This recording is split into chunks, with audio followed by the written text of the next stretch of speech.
ನಮಸ್ಕಾರ ಸ್ನೇಹಿತರೆ. ಒಂದು ಕರ್ನಾಟಕದಲ್ಲಿ ನಡೆದಂತಹ 2 ಉಪಚುನಾವಣೆಗಳಲ್ಲಿ ಭಾರತೀಯ ಜನತಾ ಪಕ್ಷ ನೆಲಕಚ್ಚಿದೆ.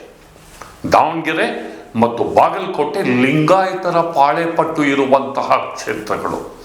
ಈ ಕ್ಷೇತ್ರಗಳಲ್ಲಿ ಬಿಜೆಪಿ ಗೆಲ್ಲೋದ್ರಲ್ಲಿ ವಿಫಲ ಆಗಿದೆ. ಕಾಂಗ್ರೆಸ್ಸಿಗೆ ಫೈಟ್ ಕೊಡೋದ್ರಲ್ಲಿ ವಿಫಲ ಆಗಿದೆ. ಒಂದು ಸ್ಟ್ರಾಟಜಿ ಇಲ್ಲ, ಒಂದು ಆರ್ಗನೈಸ್ಡ್ ಕ್ಯಾಂಪೇನ್ ಇಲ್ಲ, ಎದುರಾಳಿಗಳನ್ನು ಬಡಿಲಿಕ್ಕೆ ಏನು ಮಾಡಬೇಕು ಅನ್ನುವಂತಹ ರಣತಂತ್ರ ಇಲ್ಲ. ಹೀಗಾಗಿ ರಾಜ್ಯ ಬಿಜೆಪಿಯ ನಾಯಕರು ಇದೀಗ ಕೇಂದ್ರ ಬಿಜೆಪಿಯ ನಾಯಕರ ಹೈಕಮಾಂಡ್ನ ಕೆಂಗಣ್ಣಿಗೆ ಗುರಿಯಾಗಿದ್ದಾರೆ.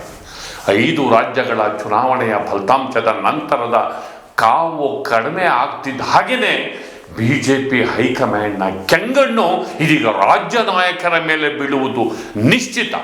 ಅಂದರೆ ದೊಡ್ಡ ಪ್ರಮಾಣದಲ್ಲಿ ಸರ್ಜರಿ ಆಗುವ ಸಾಧ್ಯತೆಗಳು ಹೆಚ್ಚಾಗಿ ಕಂಡು ಬಂದಿದೆ.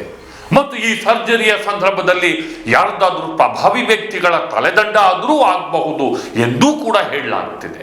ಹಾಗಾದರೆ ಬಿಜೆಪಿನಲ್ಲಿ ಯಾಕಿಂಥ ಪರಿಸ್ಥಿತಿ ಉದ್ಭವ ಆಯಿತು? ಈ ಬಗ್ಗೆ ಇಂದಿನ ಮಾತು ಮಂಥನ ಸ್ನೇಹಿತರೆ.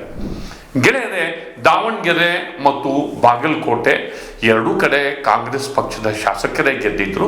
ಸಹಜವಾಗಿ ಈ ಚುನಾವಣೆಯಲ್ಲಿ ಭಾರತೀಯ ಜನತಾ ಪಕ್ಷ ಸೋತರೆ ಅದೇನು ಕಾಂಗ್ರೆಸ್ಸು ಆ 2 ಸ್ಥಾನಗಳನ್ನು ರಿಟೈನ್ ಮಾಡ್ಕೊಂಡಿದೆ ಅಂತ ಅವರು ಸಮರ್ಥಿಸ್ಕೋಬಹುದು. ಅವ್ರ ಸ್ಥಾನನ ಅವ್ರಿಗೆ ಎತ್ಕೊಂಡಿದ್ದಾರೆ ಅಂತ ಸಮರ್ಥಿಸ್ಕೋಬಹುದು. ಅದಲ್ಲ, 3 ವರ್ಷ ಸರ್ಕಾರ ತುಂಬಿದಂಥ ಸಂದರ್ಭದಲ್ಲಿ ಸರ್ಕಾರದ ಮೇಲೆ ಆ್ಯಂಟಿ ಇನ್ಕಂಬೆನ್ಸಿ ಇರುತ್ತೆ. ಸರ್ಕಾರದ ಮೇಲೆ ಜನರಿಗೆ ಬೇಸರ ಇರುತ್ತೆ, ಮುನ್ಸಿ ಇರುತ್ತೆ, ಕೋಪ ಇರುತ್ತೆ. ಅದರ ಲಾಭವನ್ನು ಪ್ರತಿಪಕ್ಷಗಳು ಆ ಸಂದರ್ಭದಲ್ಲಿ ನಡೆಯುವ ಉಪಚುನಾವಣೆಯಲ್ಲಿ ಪಡ್ಕೊತಾರೆ. 2 ಕ್ಷೇತ್ರನೋ 3 ಕ್ಷೇತ್ರಕ್ಕೂ ಉಪಚುನಾವಣೆ ನಡೆದರೆ ಒಂದನ್ನ ಕಾಂಗ್ರೆಸ್ ತೆಕ್ಕೆಯಿಂದ ಕಿತ್ಕೊಂಡು, ಆಡಳಿತ ಪಕ್ಷದಿಂದ ಕಿತ್ಕೊಂಡು, ನೋಡು ಇದು ಸರ್ಕಾರದ ವಿರುದ್ಧ ಜನರ ಮನಸ್ಥಿತಿ ಚೇಂಜ್ ಆಗ್ತಾ ಇದೆ, ಸರ್ಕಾರ ಜನಪ್ರಿಯತೆಯನ್ನು ಕಳ್ಕೊತಾ ಇದೆ, ಸರ್ಕಾರ ವಿಫಲ ಆಗಿದೆ, ಜನಮನ್ನಣೆಯನ್ನು ಕಳೆದುಕೊಂಡಿದೆ ಅನ್ನೋದನ್ನ ಒಂದು ಕ್ಯಾಂಪೇನ್ ಅನ್ನಾಗಿ ಬಳಸ್ಕೊಂಡು ಆ ಮೂಡನ್ನು, ಆ ಟ್ರೆಂಡನ್ನು ಜನರಲ್ ಎಲೆಕ್ಷನ್ ತನಕ ತಗೊಂಡೋಗಿ ಸರ್ಕಾರಕ್ಕೆ ಡ್ಯಾಮೇಜ್ ಮಾಡೋದು ಒಂದು ಸ್ಟ್ರಾಟಜಿ. ಅದು ಕೂಡ ದಾವಣಗೆರೆ ಮತ್ತು ಬಾಗಲಕೋಟೆ ಬಿಜೆಪಿಯ ವೋಟ್ ಬ್ಯಾಂಕ್ ಎನಿಸಿಕೊಂಡ ಲಿಂಗಾಯತರ ಪಾಳೆಪಟ್ಟಿನ ಕ್ಷೇತ್ರಗಳು. ದಾವಣಗೆರೆ ತಗೊಳ್ಳಿ, ಎಂಥ ಸೊಗಸಾದ ಅವಕಾಶ ಬಿಜೆಪಿಗೆ ಕಾಂಗ್ರೆಸ್ಸು ಬಂಗಾರದ ತಟ್ಟಿನಲ್ಲಿ ಇಟ್ಕೊಟ್ಟಿತ್ತು. ಅಲ್ಲಿ ಅಲ್ಪಸಂಖ್ಯಾತರಿಗೆ, ಮುಸ್ಲಿಮರಿಗೆ ಟಿಕೆಟನ್ನು ಕೊಡದೆ ಆಂತರಿಕ ಬಂಡಾಯ ಯಾವ ಮಟ್ಟಕ್ಕೆ ಸ್ಫೋಟಗೊಂಡಿತು ಅಂತಂದರೆ, ಬಿಜೆಪಿ ಸರಿಯಾದ ಸ್ಟ್ರಾಟಜಿನ ಮಾಡಿದರೆ ಈ ಕಾಂಗ್ರೆಸ್ ಅಭ್ಯರ್ಥಿನ ಸೋಲಿಸಿ ಬಿಜೆಪಿ ಅಲ್ಲಿ ಮಣ್ಣು ಮುಗಿಸಿ ಅಲ್ಲಿ ಕಾಂಗ್ರೆಸ್ಸಿಗೆ ತಕ್ಕ ಪಾಠವನ್ನು ಕಲಿಸಿ ಅಲ್ಲಿಂದಲೇ ಮುಂದಿನ ಜನರಲ್ ಎಲೆಕ್ಷನ್ಗೆ ರಣಕಹಳೆ ಮೊಳಗಿಸ್ಬೋದಿತ್ತು. ಕಾಂಗ್ರೆಸ್ನ ಆಂತರಿಕ ವಿದ್ಯಮಾನವನ್ನು ಬಯಲು ಮಾಡ್ಬೋದಿತ್ತು, ಮುಸುಕಿನ ಗುದ್ದಾಟವನ್ನು ಬಯಲು ಮಾಡ್ಬೋದಿತ್ತು. ಆಗಲಿಲ್ಲ. ಬಿಜೆಪಿ ಕ್ಯಾಂಡಿಡೇಟ್ ಸೆಲೆಕ್ಷನ್ನಲ್ಲಿ ಎಡುವುದು. ಬಿಜೆಪಿ ನಾಯಕರ ನಡುವಿನ ಗೊಂದಲ ಅಲ್ಲೇ ಗೊತ್ತಾಯಿತು. ಸರಿಯಾದ ಕ್ಯಾಂಡಿಡೇಟ್ ಸೆಲೆಕ್ಷನ್ ಆಗಲಿಲ್ಲ. ಇನ್ನು ಕ್ಯಾಂಪೇನಲ್ಲಿ ಚೆನ್ನಾಗಿ ಮಾಡ್ಬೋದಿತ್ತು. ಎಲ್ಲ ನಾಯಕರು ಬಂದರು, ಕ್ಯಾಂಪೇನ್ ಮಾಡಿದ್ರು. ಒಂದು ಫೋಕಸ್ಡ್ ಸ್ಟ್ರಾಟಜಿ ಇರಲಿಲ್ಲ. ಅಲ್ಪಸಂಖ್ಯಾತರ ಗಲಾಟೆ ಕಾಂಗ್ರೆಸ್ ಅಲ್ಲ ಆಯ್ತಾ? ಇದ್ರ ಲಾಭ ಪಡಿಬೇಕಾದ್ರೆ ನಾವೇನು ಮಾಡಬೇಕು? ನಾವು ಓಟ್ಗಳನ್ನ ಹೇಗೆ ಆರ್ಗನೈಸ್ ಮಾಡ್ಕೋಬೇಕು? ಲಿಂಗಾಯತರ ಓಟ್ಗಳನ್ನ ಚದುರಿ ಹೋಗದಂತೆ, ಕಾಂಗ್ರೆಸ್ ಅಭ್ಯರ್ಥಿಗೆ ಬೀಳದಂತೆ ನಮ್ಮ ಕಡೆ ಫೋಕಸ್ ಆಗಿ ಹೇಗೆ ಇಟ್ಕೋಬೇಕು? ಯಾವ ಸ್ಟ್ರಾಟಜಿನೂ ಇಲ್ಲ.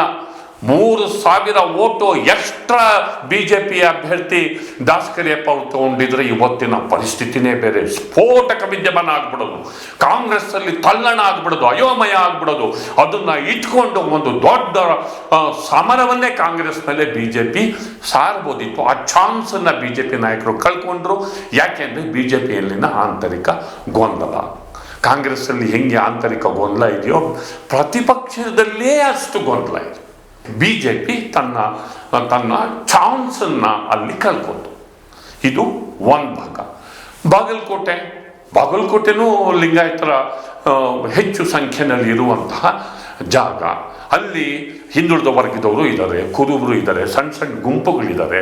ಅಲ್ಲಿ ಗೆಲ್ಲೋದಕ್ಕೆ ಒಂದು ಸ್ಟ್ರಾಟಜಿ ಬೇಕು. ಹೇಗೆ ಸಿದ್ದರಾಮಯ್ಯ ಹೋಗಿ ಕ್ಯಾಂಪ್ ಮಾಡಿದರು, ಚುನಾವಣೆಗೆ ಏನು ಬೇಕು ಆ ಎಲ್ಲ ವ್ಯವಸ್ಥೆನ ಮಾಡಿದರು, ಸಚಿವರ ದಂಡು ಬಂತು. ವಿಶೇಷವಾಗಿ ಜಾರಕಿಹೊಳಿಯವರು ಅಲ್ಲಿ ಕ್ಯಾಂಪ್ ಮಾಡಿ ಅಲ್ಲಿ ಸಣ್ಣ ಸಣ್ಣ ಸಮುದಾಯದ ನಾಯಕರನ್ನ ಕರೆಸಿ ಮೀಟಿಂಗ್ ಮಾಡಿ CMನ ಅಲ್ಲಿಗೆ ಕರ್ಕೊಂಡೋಗಿ ಅವ್ರ ಜೊತೆ ಮಾತುಕತೆಯನ್ನು ನಡೆಸಿ ಆ ಹಿಂದ ಒಂದು ಫಾರ್ಮುಲಾನ ರೆಡಿ ಮಾಡಿದರು. ಅಲ್ಲಿ ಲಿಂಗಾಯತರ ಪಾಳೆಪಟ್ಟಿಗೆ ಕೌಂಟ್ರು ಕೊಟ್ಟರು. ಅಲ್ಲಿ BJPಯ ಮತ್ತೊಂದು ವೈಶಿಷ್ಟ್ಯ ಅಂದರೆ ಹಿರಿಯ ನಾಯಕರು ಬಂದರು.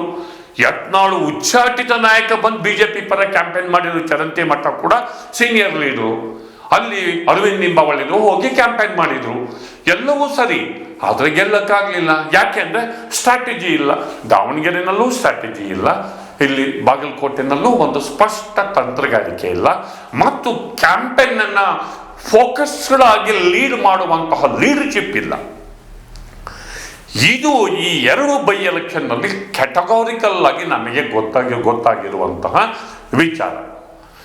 ಇದಕ್ಕಿಂತ ಇದರಷ್ಟೇ ಇಂಪಾರ್ಟೆಂಟ್ ಆದಂತಹ ವಿಚಾರ ಯಾವುದು ಅಂತಂದ್ರೆ, ಚುನಾವಣೆ ನಡೆಯೋ ಹೊತ್ತಿಗೆ ಮೀಸಲಾತಿ, ಒಳ ಮೀಸಲಾತಿ ವಿಚಾರದಲ್ಲಿ ಎಡಗೈ ಮತ್ತು ಬಲಗೈ ನಡುವಿನ ಗೊಂದಲ ಇತ್ತು. ಎಡಗೈ ಸಮುದಾಯ ಸರ್ಕಾರದ ವಿರುದ್ಧವೇ ಸಿಟ್ಟಿಗೆದ್ದಿತ್ತು. ಎರಡೂ ಕ್ಷೇತ್ರಗಳಲ್ಲಿ 20,000, 15,000, ಒಂದು 25,000 ರೇಂಜಿಗೆ ಎಡಗೈ ಸಮುದಾಯದ ಪಂಗಡದ ಮತಗಳಿವೆ. ಅವರ ಲಾಭವನ್ನಾದರೂ ಪಡ್ಕೋಬೋದಿತ್ತು, ಅದು ಕೂಡ ಇಲ್ಲ.